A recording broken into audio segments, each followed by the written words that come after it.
Toi, tu n'échoueras pas là-bas. Ton arrière-grand-père avait échoué là. Ton grand-père a échoué là. Ton père aussi a échoué là.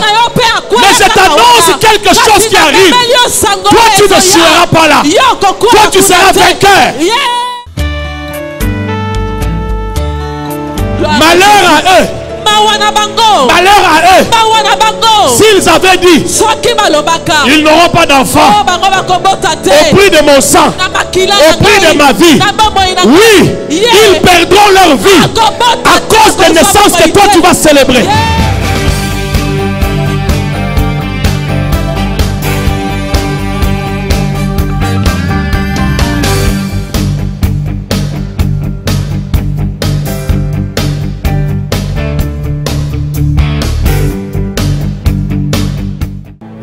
Seigneur Jésus. Amen. Merci d'acclamer Adonai. Merci Jésus, nous te célébrons. Nous poussons des cris de joie devant toi pour saluer ta présence et t'honorer. Alléluia. Béni sois-tu Adonai, béni sois-tu Dieu vivant. Béni sois-tu Prince de la paix. Béni sois-tu le premier et le dernier, l'alpha et l'oméga. Merci Seigneur. Salut celui qui est à côté de toi. À ta gauche, à ta droite. Souhaite la bienvenue. Déclare une parole de bénédiction. Déclare une belle phrase. Souhaite une bonne chose. Que la bénédiction élise domicile chez lui. Alléluia, alléluia, alléluia. Charababosa. Que Dieu soit béni. Voilà, nous pouvons prendre place. Soyez bénis. Je disais, soyez bénis. Oh, j'étais en train d'envoyer des colis à l'adresse de quelqu'un. Je disais, sois béni. Oh, je disais, sois béni. Laisse que l'Éternel te voie ce matin. Oh, je disais que Dieu te voie ce matin. Que Elohim te voie ce matin. Que la grâce d'Elohim te localise ce matin.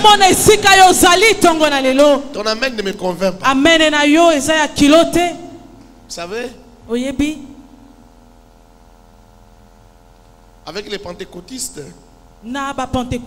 souvent on a toujours pensé que les moments les plus importants dans un culte, c'est le moment de la parole. Pas forcément.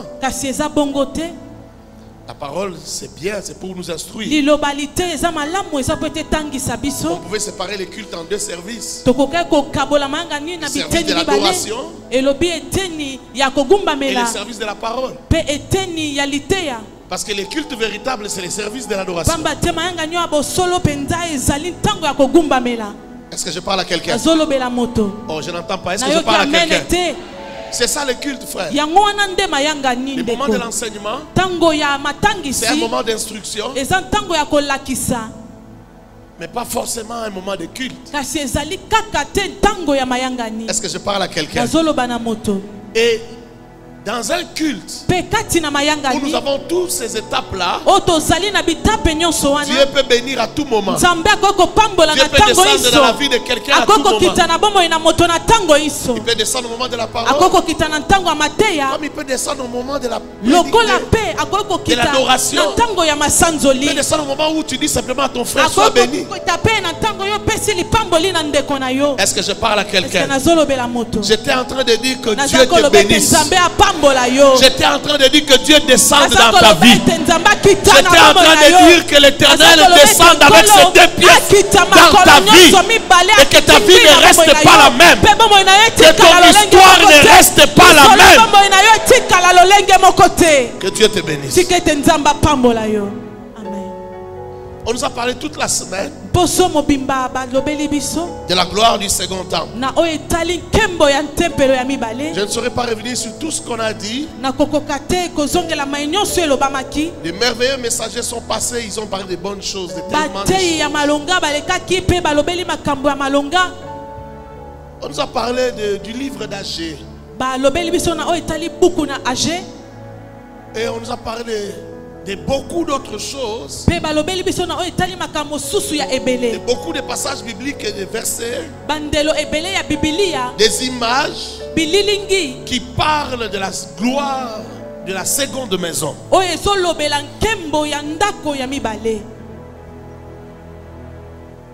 Dans la vie chrétienne, il y a toujours la première gloire ainsi que la seconde gloire. Je vais clôturer cette semaine où on parle de la gloire de la seconde maison en te parlant de Jésus-Christ. La Bible appelle le second Adam. Le second Adam. La deuxième gloire. Mais la Bible l'appelle aussi le fils de David. Je parlerai plus du fils de David ce matin.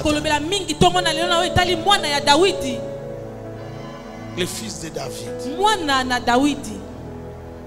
David a été le roi le plus glorieux d'Israël.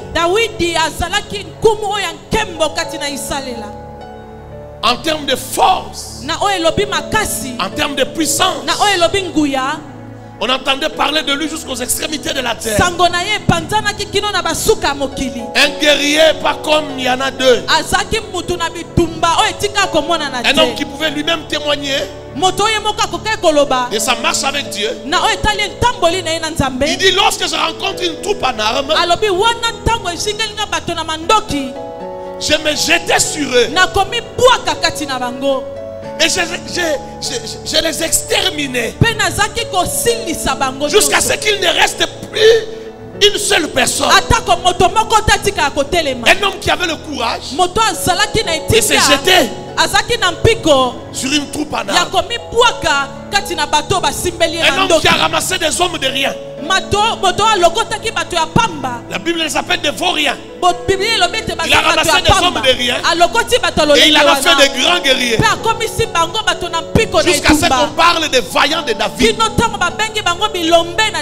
L'un de ces vaillants pouvait à lui seul lancer les javelots. Un seul coup de javelot, les javelots quittent sa main et ça tue 300 personnes. Est-ce que je parle à quelqu'un ce matin? Un guerrier pas comme les autres.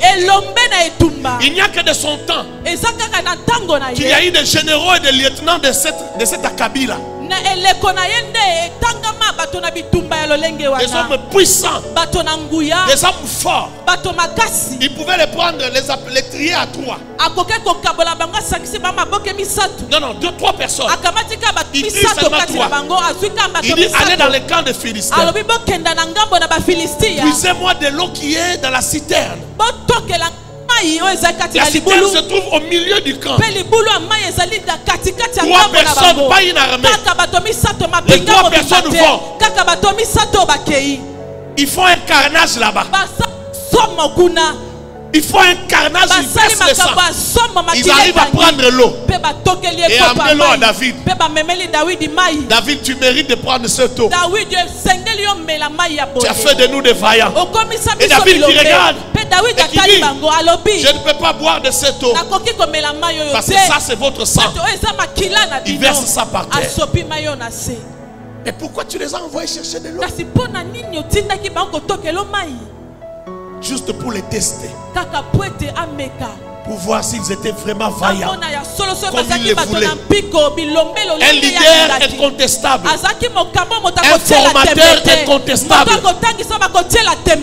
un leadership transformationnel. Il prend des gens de rien et il en fait des héros. Amen. Amen. Mais écoute ce que la Bible dit. Dans Genèse chapitre 49, versets 8 à 10. C'est Jacob qui prophétise sur ses enfants. Il est en train de bénir ses enfants. Il est en train de parler de l'avenir. Il est en train de dire ce qui arrivera à la suite des temps. Il prend tous ses enfants et il parle. Il arrive au 4e enfant. Il s'appelait Judas. Voici ce qu'il dit de Judas. Il dit Judas, c'est toi que tes frères célébreront. Je suis dans Genèse chapitre 49 verset 8. Genèse chapitre 49 verset 8 à 10. Judas, c'est toi que tes frères célébreront. Par Lévi, par Ruben, par Siméon. Il arrive au 4e. Il dit c'est toi. C'est toi. La royauté c'est toi. Il dit c'est toi. C'est toi que tes frères célébreront. Si vous lisez plus haut, vous voyez, il a donné des raisons pour lesquelles il ne pouvait pas donner cette suprématie, cette prééminence aux autres frères.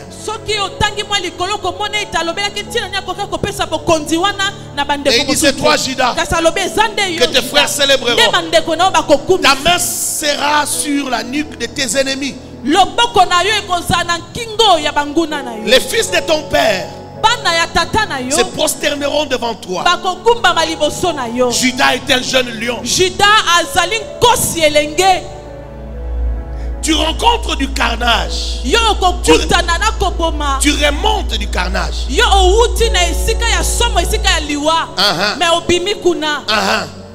Mais c'est toi qui as massacré. Voilà. Il dit mon fils, il plie les genoux. Il se couche comme un lion. Comme une lionne. Qui le fera lever? Les bâtons de commandement ne s'écartera pas de Judas, ni l'insigne du législateur d'entre ses pieds, jusqu'à ce que vienne le Shiloh. Parole du Seigneur. Rendons grâce à Dieu. Ici Jacob, Israël est en train de bénir ses enfants. Il bénit Judas en prophétisant sur l'avenir. Il dit c'est toi que tes frères vont célébrer. Jacob avait reçu la bénédiction d'Abraham. Et la bénédiction d'Abraham disait que toutes les nations de la terre seront bénies en Abraham. La bénédiction d'Abraham disait qu'Abraham était une grande nation. Jacob portait toutes ces prophéties. Jacob savait même que lui était un peuple. Et lui sortait un peuple nombreux. Un peuple qui sera retenu en esclave dans un pays étranger. Et qui sera délivré un jour pour revenir. Jacob avait hérité de toutes ces promesses et de toutes ces prophéties. Maintenant qu'il veut tirer sa révérence, il bénit ses enfants.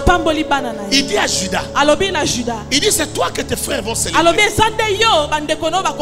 C'est toi qui y aura ta main sur la nuque de tous tes ennemis. Tu seras célébré. Il dit les sceptres royaux et les signes même de la royauté ne te quittera pas. Dans notre version on dit ça ne quittera pas tes genoux. Tu garderas cela. Ça restera dans Judas jusqu'à ce que vienne les Shiloh. Le premier roi qui venait de Juda était David. Lorsque Saoul est devenu roi, on l'a envoyé par Samuel pour devenir roi. C'était qui dirait une volonté, pas une volonté absolue de Dieu, une volonté permissive. C'est là où les gens parlent de la volonté permissive de Dieu. C'est comme si Dieu était un peu fâché. Il était un peu lésé Et il a même fait savoir à Israël. Il leur a dit, moi je suis votre roi. Pourquoi vous me demandez un roi? N'êtes-vous pas content de ce que moi-même je vous dis? Les peuples réclamaient un roi. Alors Dieu leur donne un roi. C'est comme si Dieu fait semblant de leur donner un roi. Et ce roi-là ne répondait pas à la prophétie du Père. La prophétie du Père disait que celui qui aura le sceptre sera de Juda. Et Saoul, le roi que le peuple réclamait, n'a pas été fidèle. Comme pour dire, moi Dieu je sais à quel moment je vous donnerai un roi. Et comme vous me réclamez votre roi, je vous donnerai votre roi. Mais le moment est venu, j'établirai mon roi. Et quand ce moment est venu, il a établi son roi. J'aimerais dire à quelqu'un, n'aie pas peur de ceux qui règnent aujourd'hui. Je vais répéter encore, je dis, n'aie pas peur de ceux qui règnent aujourd'hui. Je vais encore le dire, ne te tourmente pas pour ceux qui règnent aujourd'hui. Je vais le dire autrement. Ne te tourmente pas pour ceux qui sont bénis aujourd'hui. Ne te tourmente pas de ceux qui ne méritent pas, ceux qui n'en sont pas dignes règnent aujourd'hui. Il y a un temps qui arrive. Le temps de ceux qui méritent. Le temps de ceux qui ont été choisis depuis toujours. Le temps de ceux qui ont été appelés selon le dessein de Dieu. Leur temps arrive.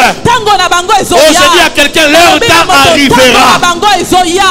Aucune parole de Dieu ne tombera à terre. Si Dieu a dit quelque chose sur ta vie, ce qu'il a dit arrivera. Ce qu'il a dit s'accomplira. Oh, qu'il pleuve, qu'il neige, que ça tarde, que ça retarde. Je dis ça viendra. Ça viendra. Ça viendra. Parfois il y a des gens qui se posent la question, comment cela se passera-t-il? Comment cela arrivera-t-il? Tu n'es pas le premier. Ceux qui t'ont précédé aussi ont posé cette question. Marie a posé cette question. Zacharie a posé cette question. On a toujours posé cette question. Pourquoi? Parce qu'à chaque fois que Dieu parle, ce qu'il dit est la réalité. Un contraste extraordinaire. On ne sait pas comprendre comment ça arrivera. Mais je dis à quelqu'un, ça arrivera quand même. Non, tu ne m'as pas compris. Je dis ça arrivera quand même. Non, je parle à quelqu'un, je ne sais pas à qui je parle. Je dis ça arrivera quand même. Ce que Dieu a dit arrivera. Quel que soit ce que tu vis, quel que soit ce que tu vois, dans la prophétie de Jacob, on parle de Judas. On parle du premier roi, mais on parle aussi du dernier roi.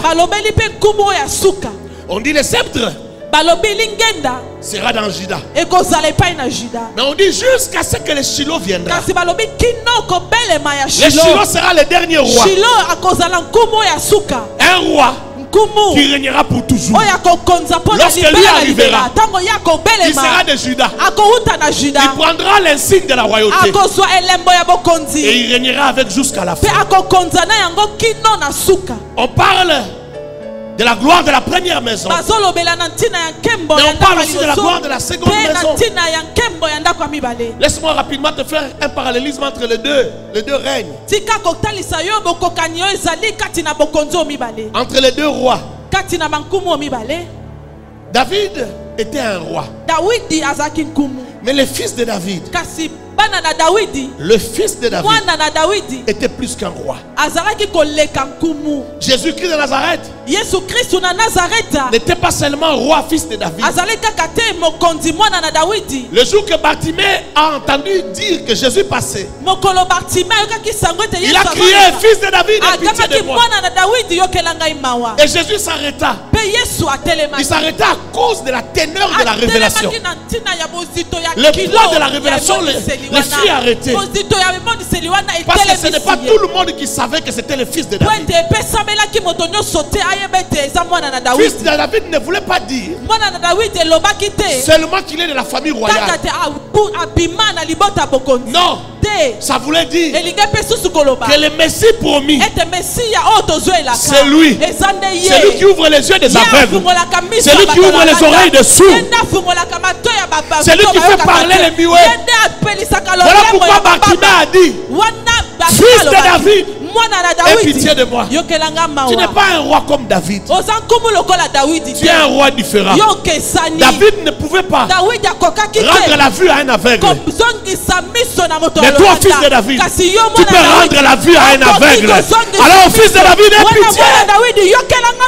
J'ai dit à quelqu'un, tu es bien heureux de ce que tu es né en ces temps-ci. Oh mon Dieu, j'ai dit, tu es bien heureux parce que tu es né en ces temps-ci. Au temps où le fils de David règne, au temps où tu peux parler au fils de David. Que Dieu bénisse la personne qui a compris. Lui, il est le roi des rois. Il n'est pas seulement roi comme David.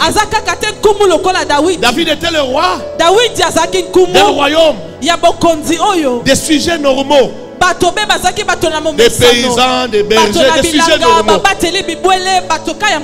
Mais le fils de David, il est le roi d'un royaume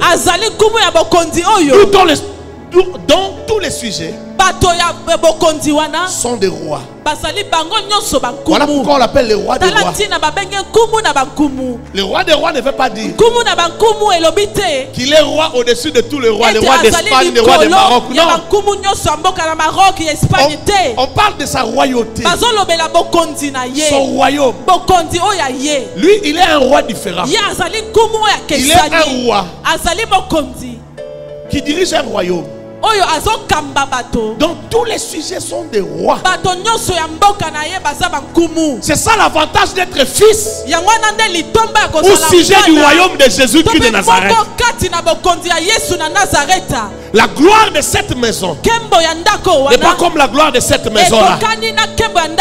C'était une gloire que d'avoir David pour roi. Mais aujourd'hui, c'est encore un honneur plus grand, une gloire plus grande que d'avoir Jésus-Christ comme roi. Parce qu'à cause de Jésus-Christ, toi-même tu es devenu un roi. Quand tu lis Apocalypse 1:5, verset 5, la Bible dit qu'il a fait de nous un royaume de rois prêtres. Tous ceux qui croient en Jésus-Christ deviennent des rois. Mais ils n'héritent pas seulement de la royauté, ils héritent aussi de la prêtrise. David était un roi, mais le fils de David était le roi des rois. Il est le roi des rois. Il est aussi le souverain sacrificateur. La Bible dit qu'en lui habite corporellement toute la plénitude de la divinité. Oh, laisse-moi te dire, la gloire de la deuxième maison n'a rien à voir avec la gloire de la première maison. Dis à ton voisin, l'écart est trop grand. Dis-lui, l'écart est trop grand. Je me pose la question si tu comprends. Dis à ton voisin, l'écart est trop grand. Change de voisin. Parle à l'autre voisin. Dis-lui, l'écart est trop grand. Écoute, David dort avec les morts. À la résurrection, il se lèvera avec nous. Nous partirons à la rencontre du Seigneur. Son fils est aussi son roi. Est-ce que je parle à quelqu'un? Il fera partie du cortège qui reviendra des cieux. Lorsque le Seigneur reviendra dans sa gloire, la Bible déclare qu'il porte un manteau. Un manteau rempli de sang. Un manteau trempé de sang. Sur le manteau il est écrit roi des rois, seigneur des seigneurs. Mais quand on ouvre le manteau, à l'intérieur du manteau aussi il est écrit roi des rois, seigneur des seigneurs. David sera derrière lui. Il sera un roi comme nous. Mais lui c'est le roi des rois. Si David David a fait des guerres, a remporté de grandes victoires. Jésus reviendra lorsque tous les rois de la terre seront assemblés. Et il les battra d'un seul coup. Apocalypse 19 dit qu'il a une épée dans sa bouche. Il descendra ce jour-là. Tous les rois de la terre qui seront réunis pour détruire Israël. L'Union européenne, la Russie, l'Iran, toutes les nations islamiques, toutes les grandes nations seront à la porte d'Israël en train de détruire Israël. C'est à ce moment-là que le roi des rois descendra et il les détruira devant nos yeux. Nous serons témoins. La gloire de la deuxième maison n'a rien à voir avec la gloire de la première maison. J'aimerais dire à quelqu'un, si tu as connu de la souffrance, ne te décourage pas encore. Il y a deux gloires dans ta vie. J'ai dit à quelqu'un, il y a deux gloires dans ta vie. Tu vivras la première gloire, mais tu vivras aussi la deuxième gloire. Que Dieu bénisse la personne qui comprend. Prends le passage, tu vas lire à la maison. Apocalypse 19, 16. Colossiens 2, 9. 2. Colossiens 2, 9. Je suis au point 2 maintenant. David a mangé le pain de proposition. Le pain de proposition, le pain qui était dans les temples, ne pouvait le toucher que le sacrificateur. Mais un soldat ne pouvait pas le toucher. Il ne pouvait pas le manger. David a mangé le pain de proposition. C'était un homme extraordinaire. Il a dit au sacrificateur, nos épées sont consacrées et nous n'avons point touché aux femmes. Alors nous pouvons manger de ce pain là. Tout sera sanctifié par nos épées consacrées. Il a fait ce que aucun roi n'avait fait. Ce que personne n'avait eu le courage de faire. Et lorsqu'il a mangé le pain de proposition, il n'était même pas encore roi. Mais Jésus-Christ de Nazareth, fils de David, la Bible dit qu'il est le souverain sacrificateur.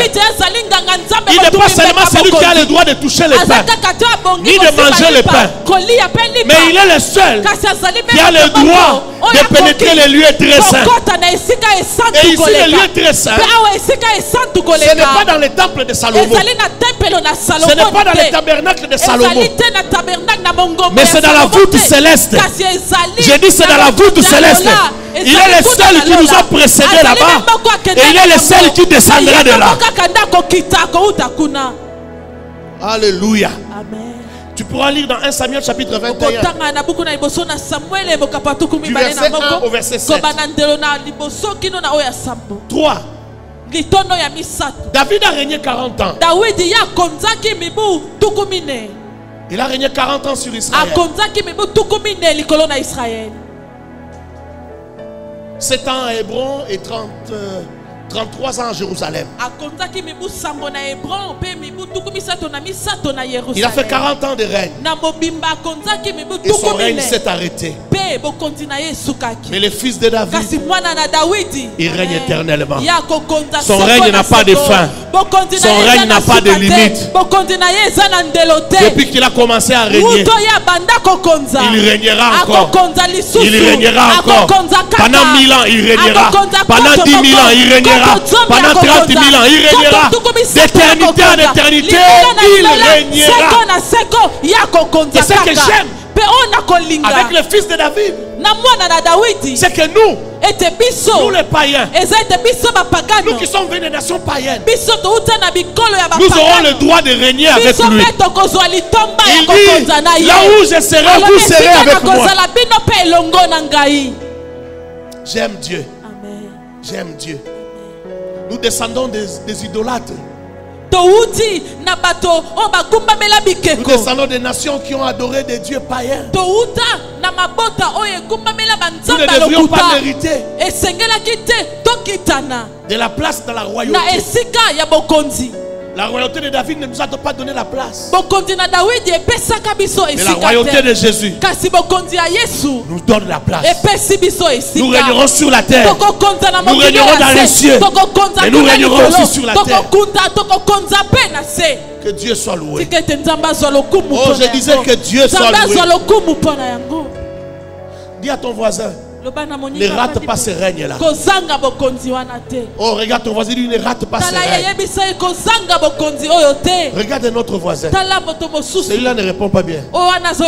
Il est fâché, je ne sais pas pourquoi. Dis-lui, ne rate pas ce règne-là. Dis-lui, ne le rate pas. Il n'a pas compris. Dis-lui en termes clairs. Dis-lui, ne rate pas le voyage du ciel. Dis-lui. Ah, merci de lui avoir dit. Amen. Si tu rates, ça sera par ta faute. On t'aura prévenu. Tu pourras lire dans 1 Roi chapitre 2 verset 11. 1 Roi chapitre 2 verset 11. Tu pourras lire. 4. David était fils de Jessé, fils d'Isaïe. Alors que le fils de David est fils de Dieu. Il est de la nature divine. La gloire de la première maison, elle vient avec une gloire éphémère. La première maison vient avec une gloire naturelle, je dirais. Une gloire éphémère. Une gloire attendue. Je parle de ta vie. Mais il y a une autre gloire. Celle-là n'est pas une gloire que les hommes fabriquent. Ce n'est pas une gloire que les hommes créent. Mais c'est une gloire qui est empreinte de la divinité. Souvent j'ai vu des gens se convertir, venir au Seigneur,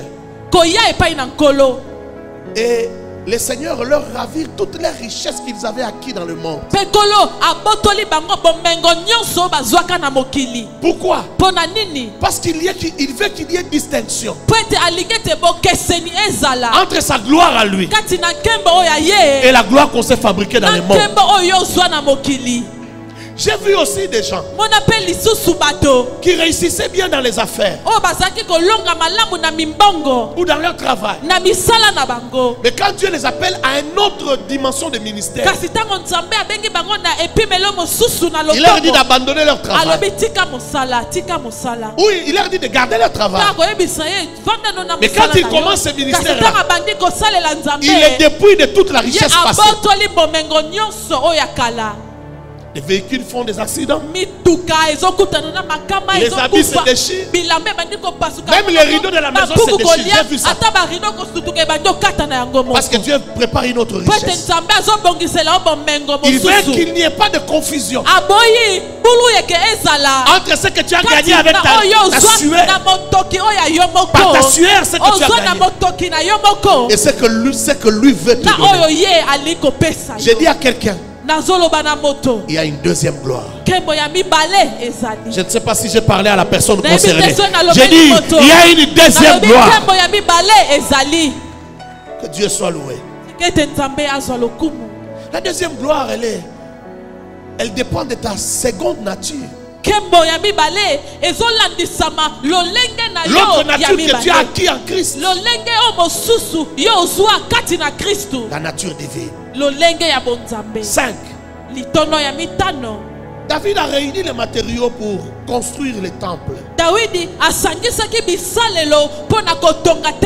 Pendant des années, il a réuni ces matériaux pour la construction du temple.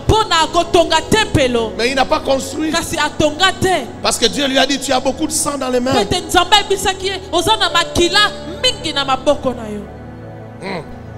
Il n'a pas construit. C'est Salomon qui a construit. Et il a construit ce temple pendant 40 années. Le temple de Jérusalem a été construit pendant 40 années. Mais lorsque Jésus est venu, et il était là à Jérusalem, il regardait le temple. Mais il a parlé d'un autre temple. Il dit détruisez ce temple. Je le reconstruirai en 3 jours. Au point que les Juifs ont dit, ce temple nous a été construit pendant 40 années. Toi, tu vas le reconstruire en 3 jours. Non, eux ne comprenaient pas de quoi Jésus parlait. Jésus était un autre roi, d'une autre gloire, d'un autre type. Il parlait de son corps qui était aussi un temple plus puissant que le temple que David voulait construire. Le temple de David ou le temple de Salomon, on peut le détruire. Vous pouvez le reconstruire en 40 ans. Mais le temple que moi je suis, vous ne pouvez pas le reconstruire. Mais moi-même, en 3 jours, je peux le reconstruire. Écoute-moi. Tu ne vivras pas toujours toute ta vie des efforts. Tu ne vivras pas toujours de manière naturelle. Il y a une autre dimension dans la vie de tous ceux qui ont cru en Jésus. C'est la nature surnaturelle. Est-ce que je parle à quelqu'un? Tu as toujours gagné des clients parce que tu as marché, parce que tu as fait du marketing.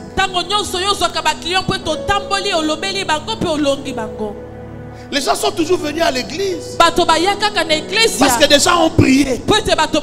Ils sont allés faire l'évangélisation. Ils sont allés faire le suivi. Ça, c'est une dimension. Mais il y a aussi une autre dimension. Oh, je parle à quelqu'un. J'ai dit, il y a aussi une autre dimension où Dieu lui-même peut faire ta publicité. Où Dieu lui-même va chercher les clients. Ce sont des clients, des humains.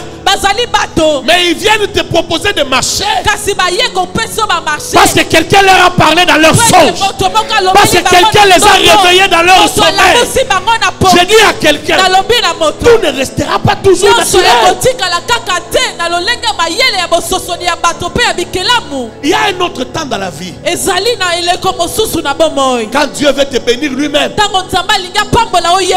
il ne dépend pas de voix qu'empruntent les hommes. Il ne dépend pas des voix qu'empruntent les hommes. Il crée ses voix à lui. Est-ce que je parle à quelqu'un ici? Je dis, il crée ses voix à lui. C'est là que les gens vont dire, non, il a des fétiches. Il a la magie. C'est normal. Il faut le pardonner, il faut le comprendre. Comment veux-tu? Comment veux-tu? Mais c'est parce que ce n'est pas naturel. Ce n'est pas naturel. En réalité, et ils disent les lititi, mais ce qui s'est passé dans ta vie, c'est plus que lititi. Parce que c'est Dieu lui-même. C'est la grande puissance. La magie, c'est rien. Est-ce que je parle à quelqu'un? Allez demander aux hommes de Dieu qui se sont retrouvés en train de prêcher devant 10 000 fidèles dans leur congregation. S'ils sont réellement de Dieu, il va te dire, je ne sais pas ce qui s'est passé. J'avais juste des promesses. Quand je commençais le ministère, on me l'avait dit. Mais pendant des années, j'ai trimé à prêcher. Il y avait toujours peu de gens. 40 personnes, 300 personnes, 500 personnes.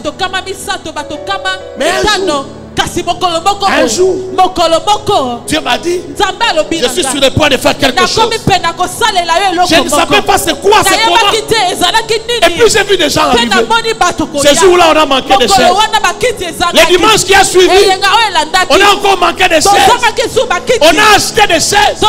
Ça ne suffisait toujours pas. On ne manquait pas seulement de chaises. On manquait aussi de l'espace. On manquait aussi de parking.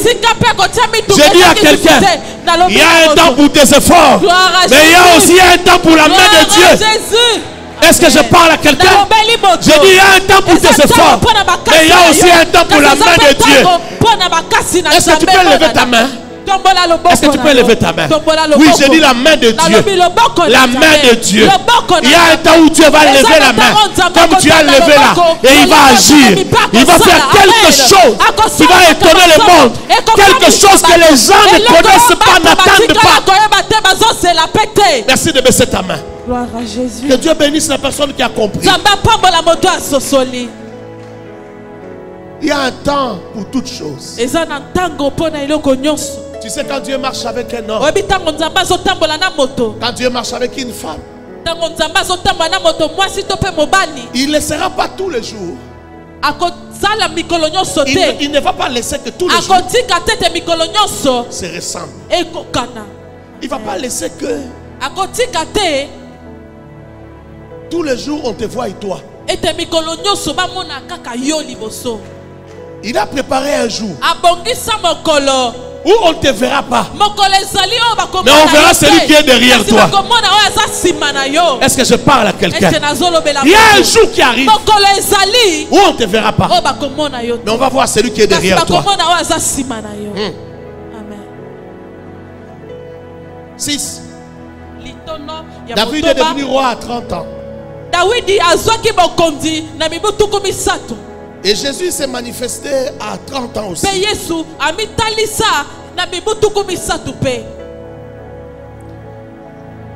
David était imbattable. Il était puissant et imbattable.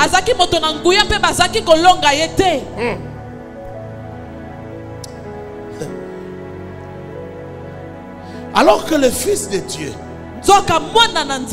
le fils de David, lui n'avait pas besoin d'une épée comme l'épée de David. Lui, il est imbattable avec l'épée de sa parole. Lui, sa parole est une épée spirituelle. Lorsqu'il parle, personne ne résiste. Mais regarde-toi toi-même. Comment tu t'es converti? C'est parce que lui a parlé il y a 2000 ans. Il a parlé depuis longtemps. Mais quand on t'a fait le compte rendu de ce qu'il avait dit il y a 2000 ans, cela a brisé ton cœur. Cela a brisé tout ton orgueil. Tu t'es converti. C'est avec sa parole qu'il fait tout. Et c'est aussi avec sa parole qu'il change ton histoire. Il va changer l'histoire de quelqu'un ici avec la parole de sa bouche. Alléluia. Lui, il manie la parole de sa bouche. Vous savez, Jésus est mort parce qu'il s'est livré lui-même. Avec la parole de sa bouche, il était imbattable. Mais lui-même s'est livré à Pilate. Il a accepté de mourir. Mais il est imbattable. Et le troisième jour, il est revenu à la vie. Parce que la mort ne peut rien contre lui. La mort ne peut rien contre l'épée de sa bouche. Sa parole est plus puissante que la mort. Sa parole est plus puissante que la mort. Si David pouvait remporter des victoires avec son épée, lui il remporte des victoires avec sa parole. Mieux encore, même nous, ce sujet, nous remportons des victoires. Nous remportons des victoires. Seulement avec la parole de sa bouche. Quand je dis sa parole, même moi je remporte les victoires. Jésus est merveilleux. Oh, je dis à quelqu'un, Jésus est merveilleux. Non, je parle à quelqu'un, je dis Jésus est merveilleux. Tu sais, avant que tu viennes sur la terre, tu ne sais pas combien les paroles des oncles dans ta famille ont décimé des gens. Tu ne sais pas combien la sorcellerie de ta famille a mis les gens genoux à terre. Mais toi, depuis que tu as donné ta vie à Jésus, lorsqu'il parle, toi aussi tu parles. J'ai dit, lorsqu'il parle, toi aussi tu parles. Mais toi, tu ne parles pas de toi-même. Tu parles de la parole de quelqu'un d'autre. Tu parles de la parole de celui qu'on appelle le roi des rois. Quand tu dis sa parole, ce sont leurs genoux à eux qui tombent à terre. Tu n'as pas besoin de voir une arme dans tes mains. Tu peux être petit. Tu peux n'avoir pas étudié beaucoup.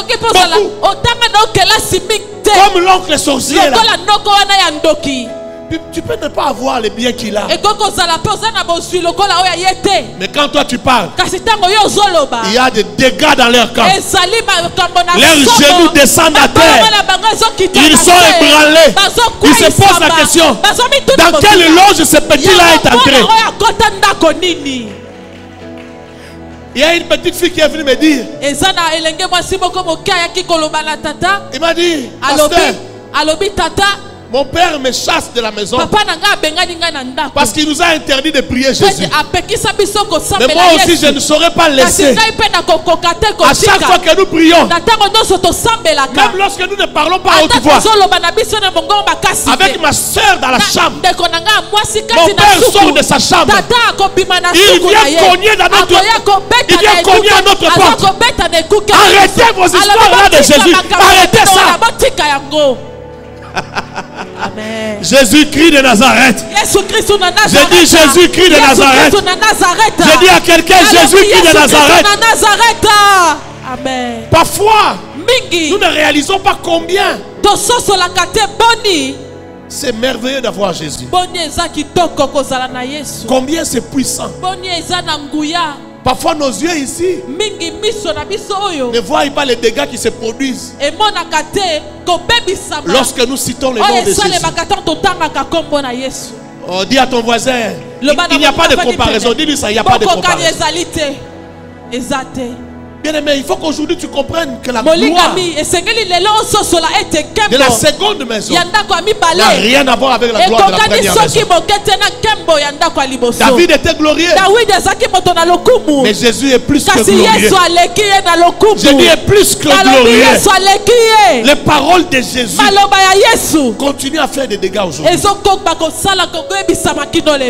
Quand tu dis tout genou fléchira devant le nom de Jésus, quand tu le dis à quelqu'un qui est possédé, un démoniaque, il se met à genoux. Le diable lui-même là où il est, il se met à genoux. Gloire à Jésus. Dans les années 80, on a eu des témoignages. Des gens qui s'étaient convertis de la magie, de la sorcellerie. Et la plupart se convertissaient. Parce que lorsque le réveil a commencé en 80, quand ce mouvement a commencé, il y a des magiciens qui voulaient sacrifier des gens. Mais ils ne faisaient pas la distinction entre les chrétiens et les autres.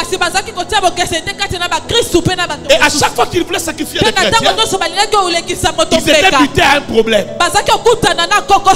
C'est que le nom de Jésus faisait des dégâts.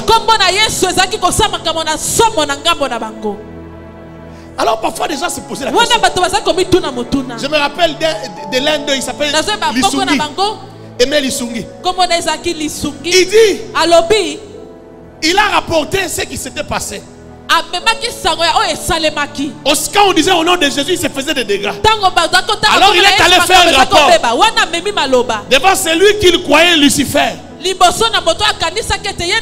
Mais quand il lui dit, il cite le nom de Jésus. Il est en train de faire rapport. Il cite seulement le nom de Jésus. Le chef lui-même là-bas partait. Tout le monde partait. Ne cite plus jamais ce nom-là. Donc, il s'en va petit moutuli. Comment na ringa ya box. Ba beto li kofi moko ba contact ati na 20 tozo la bukaka ate. Ki zumuzuma ko sakanate. Alors il a dit il faut plus jamais citer ce nom là. Finalement l'Isuni se pose la question. Mais finalement qui est grand? Finalement qui est le chef? Finalement qui est puissant? C'est Jésus là ou bien c'est mon chef ici? C'est comme ça que plusieurs se sont convertis pendant ces années-là. Est-ce que je parle à quelqu'un? Le nom de Jésus que tu as dans ta bouche là, le nom de Jésus même dans la bouche d'un sorcier, ça du pouvoir. Gloire à Jésus. Même dans la bouche d'un magicien, le nom de Jésus ça fait des effets. Avec le nom de Jésus, tu es tellement fort.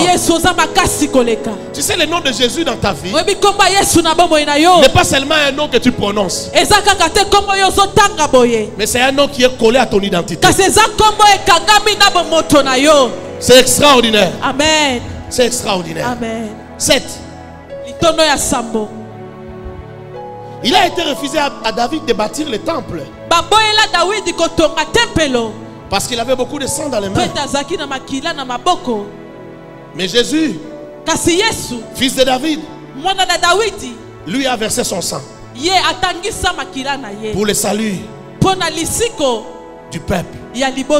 Le salut du peuple de Dieu. Et pour la construction de la maison spirituelle de Dieu.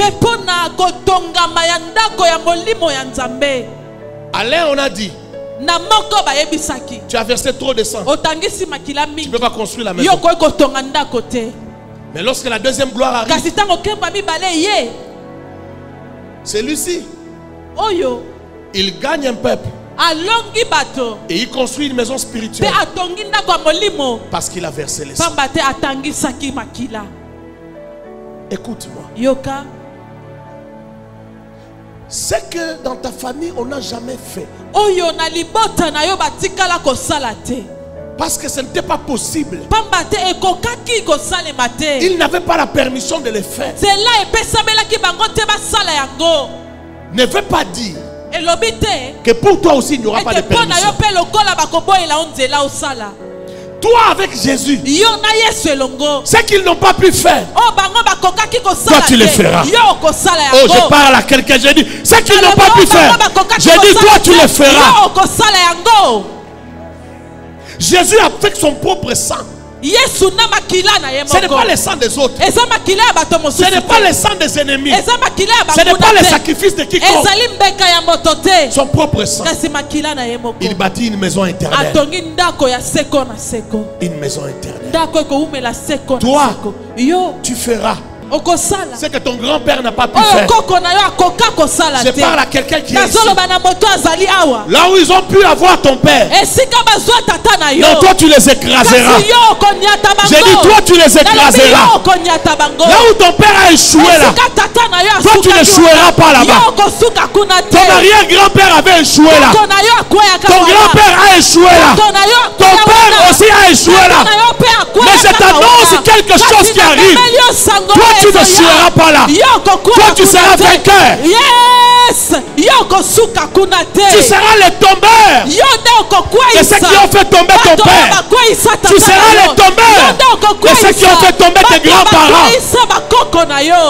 Gloire à Jésus. Dis à ton voisin, la victoire a changé de camp. Oh, dis à ton voisin, la victoire a changé de camp. À cause du Jésus que tu as amené dans ta famille là. J'ai dit à cause du Jésus que tu as amené dans ta famille. La victoire a changé de camp. Regarde ton voisin.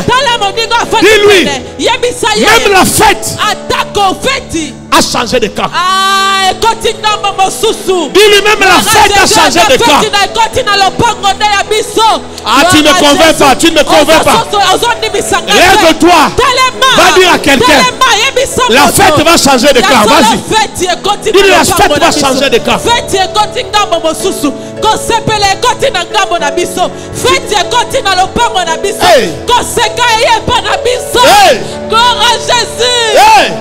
Lorsqu'ils faisaient avorter les femmes dans le passé, ils arrachaient des fœtus. Ils fêtaient dans leur camp. Lorsqu'ils faisaient échouer les gens dans votre famille, ils fêtaient dans leur camp. Mais le temps est venu. Le temps est venu. Oui, ils vont voir les gens qui vous ont maudit toute la journée. Ils vous ont maudit toute la nuit. Mais ils viennent comme ça. Ils trouvent que vous prospérez. Ils trouvent que vous allez de l'avant. La fête va changer de camp. J'ai dit la fête va changer de camp. Vous allez célébrer les naissances des enfants. Vous allez célébrer les naissances des enfants. Et eux, ils seront en train de pleurer. Et ils seront en train de pleurer. Malheur à eux. Malheur à eux. S'ils avaient dit, ils n'auront pas d'enfants au prix de mon sang, au prix de ma vie. Oui, ils perdront leur vie à cause des naissances que toi tu vas célébrer. Ils perdront leur vie à cause des naissances que toi tu vas célébrer. Amen.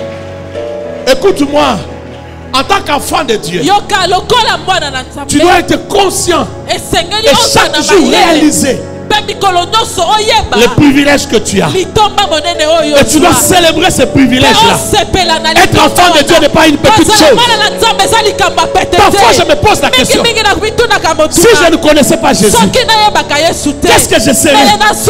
Je serais une proie pour la sorcellerie de ma famille. Dans la famille de mon père, il y a la sorcellerie. Dans la famille de ma mère, il y a la sorcellerie. Dans mon village d'où je viens, il y a la sorcellerie. À Kinshasa, il y a la sorcellerie. Mais Dieu m'a fait grâce. Dieu m'a fait grâce. Dieu m'a fait grâce. Dieu m'a fait grâce. J'ai dit Dieu m'a fait grâce. Mes parents avaient reçu Jésus. Ils m'ont donné Jésus. Avec Jésus, je n'ai pas peur de la sorcellerie. Ni la sorcellerie du côté de ma mère, ni la sorcellerie du côté de mon père. Gloire à Jésus. Gloire soit rendue à Jésus. Gloire soit rendue à Jésus. C'est une grâce exceptionnelle que d'avoir un Dieu réel. Il y en a qui se sont soi-disant convertis au christianisme à l'église de la cloche là-bas. Mais quand on veut les bouffer, on les bouffe. Mais voilà quelle grâce nous avons reçue. Voilà quelle grâce nous avons reçue. J'ai dit voilà quelle grâce nous avons reçue.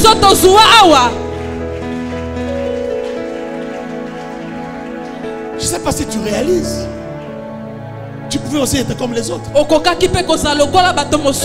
la grâce que nous avons reçue. Nous avons l'identité. Nous avons le nom de Jésus.